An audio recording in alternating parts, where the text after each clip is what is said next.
今次嚟西藏呢，坦白講係有遺憾。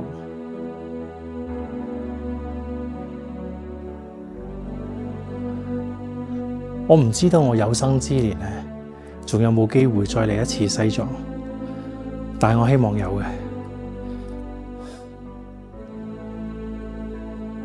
今次嘅主角 Aris， 佢係一個普普通通嘅香港人，但係其實喺佢心入邊有一個藏住18年嘅夢——西藏。喺準備踏入40歲之前，佢終於的起心肝，離開嗰座石屎森林，去兌現一個給自己的承諾。呢一趟旅程有一個非常重要嘅意義——圓夢。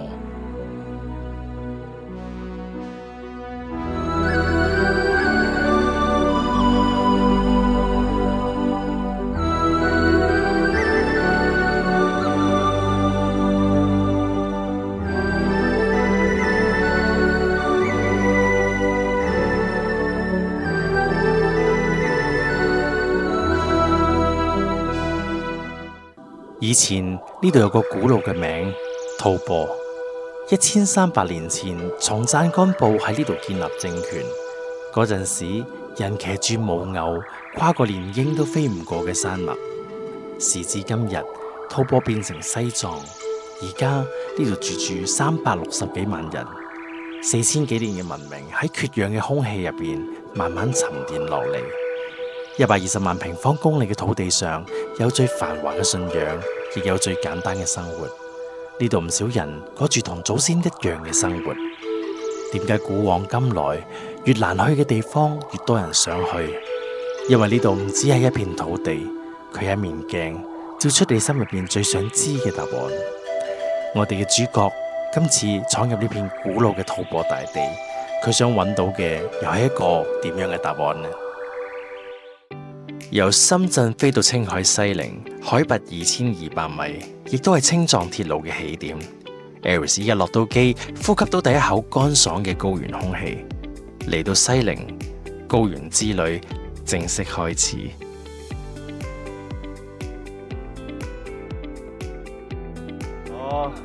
西寧呢，先依一依圖，我哋搭6點幾嘅火車呢，就再去拉薩。咁而家喺呢個叫下南關嘅大街呢度呢，揾下食先，之後再食完嘢呢，就行一行個清真寺，我哋要趕火車啦。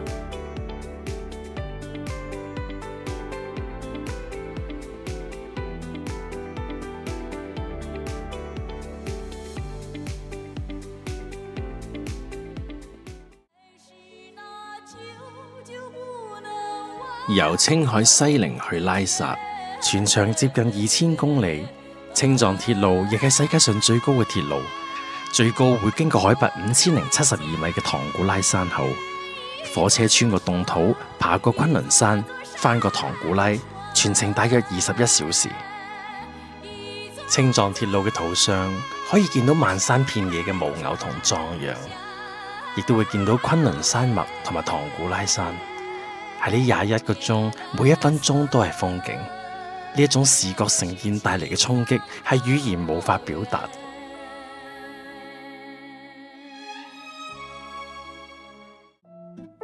難得一次嚟到拉薩，Aris 特意揾咗當地攝影師幫佢影咗一輯極具意義嘅相片。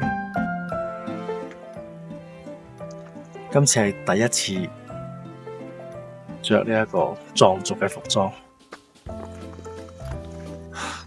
塊面都有啲雀斑㗎，呢個造型好正。Aris 話呢一輯相係40歲前送俾自己最好嘅禮物，記錄低嘅係呢一次勇敢嘅出發，亦係一次任性。我哋今日嚟到布達拉宮，而家呢個時間咧已經係最後一批接近閂門嘅時間啦。布達拉宮始建於公元7世紀，當時吐蕃王朝嘅松贊干布為咗迎娶唐朝嘅文成公主而建。去到17世紀，5世達賴喇嘛將佢重建，之後成為歷代達賴喇嘛嘅東宮，亦係西藏政教合一嘅權力核心。而家咧喺下邊見到個頂咧，就開始有啲驚，因為唔知要行幾多步。而家行2-3步已經開始喘氣。本身我已經有少少高原反應，而家行咗我諗20-30步到啦，個腦咧閃下閃下眨下眨下咁樣，好大鑊。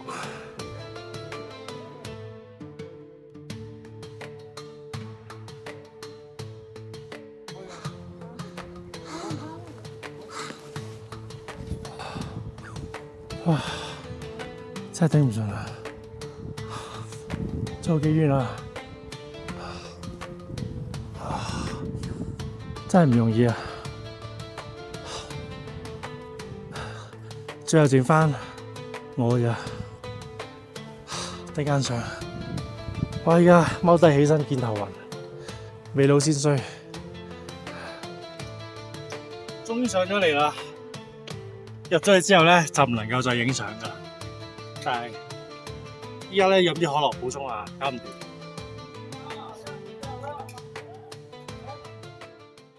藏傳佛教嘅思想對藏民嘅人生觀有重大嘅影響。佢哋認為人生係無常嘅，佢哋從細就好清楚死亡隨時都會發生。佢哋亦都相信人死後會有輪迴，之後就會有一個新嘅開始。但係人在世嘅每一日都需要好好珍惜。我哋其實冇人呢係可以確保聽日一樣係可以張開眼嘅，所以與其係咁，不如真係認真好好咁樣活每一天。呢個係我人生觀。我諗呢個人生觀我唔會變㗎。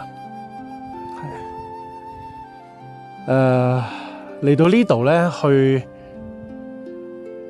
睇翻回望暫時嘅幾十年人咧，百感交集。20幾歲嗰陣時，好想嚟呢個地方，到而家真係嚟到嘅時候，哇！中間經歷咗幾多嘢，喂！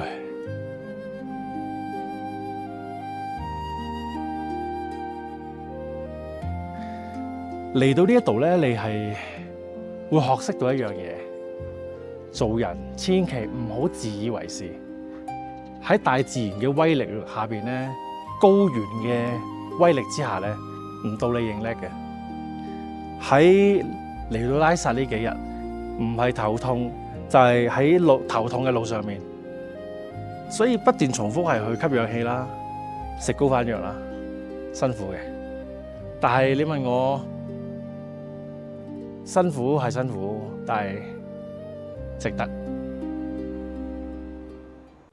為咗一睹珠穆朗瑪峰嘅風采， Aris 而家向住定日縣巴松村方向出發，途中經過羊湖，全名叫做羊卓雍措，藏語嘅意思係天鵝之湖。佢好似一條藍色絲帶，躺喺海拔4400米嘅山間，湖水藍到唔真實。當地人話佢係菩薩嘅眼淚。去巴松村嘅路蜿蜒曲折，再加上高山症附帶嘅頭痛，呢個路程絕對係一個挑戰。而家海拔幾多啊？4440。加油啊，頂住啊！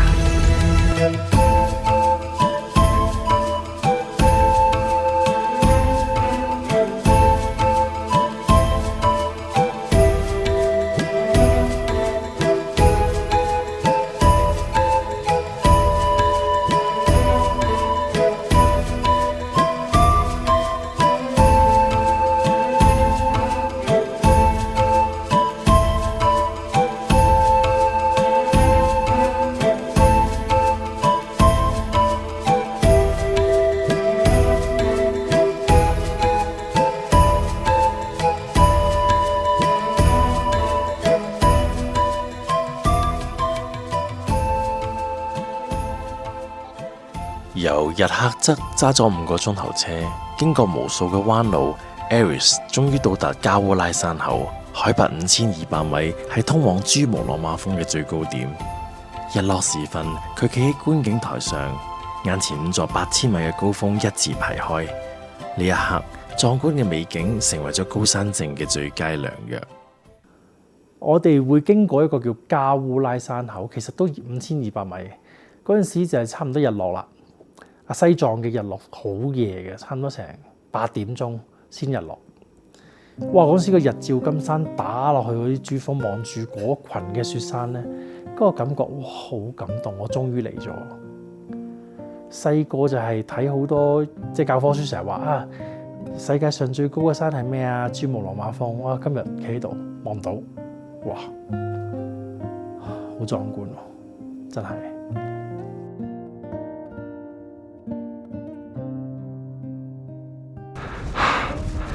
呢度咧係做每一件事、行每一步都係需要好多嘅氧氣嘅。而家我哋身處嘅地方咧係珠峰大本營。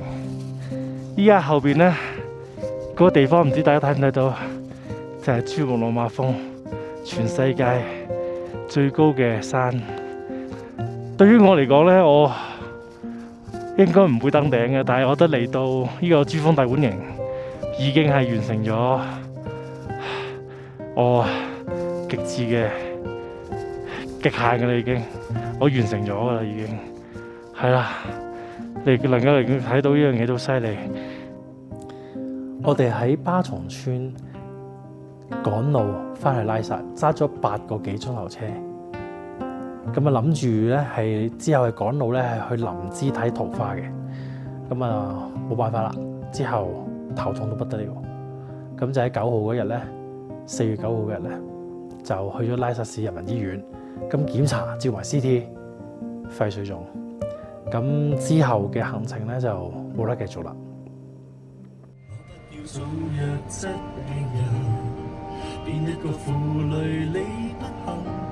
誰想有病厭惡呻吟，我不要千金百銀，也祈求這小小的福音。我只想身體健康，我害怕你要照顧我，擔心得出一臉倦容，而我病床中反悔內疚，令你太心痛。我只想身體健康，要活到過100歲，不需拐杖都可跟你相擁，不忍你勞碌的照料我，受了這種切膚之痛。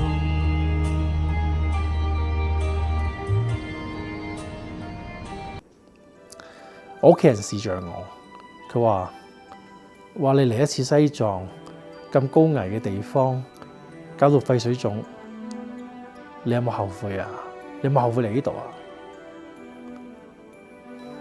我又好自然咁答，冇咯。有啲嘢係你要親身嚟到去感受，先體驗到嘅。同埋有啲嘢用身體嘅代價去換，即係例如我會覺得能夠親眼去目睹珠峰嘅嗰個壯觀，我覺得係值咯。好嘅體驗係體驗，唔好嘅體驗都可以係一種體驗，係真係視乎你點樣睇嗰件事情。反正呢一個旅程，我覺得值得。喺西藏最後一日，Aris 再一次遙望布達拉宮，心中有遺憾、有感動，亦有不捨。呢個彷彿就係人生嘅寫照。我哋擁有嘅，從來只得當下。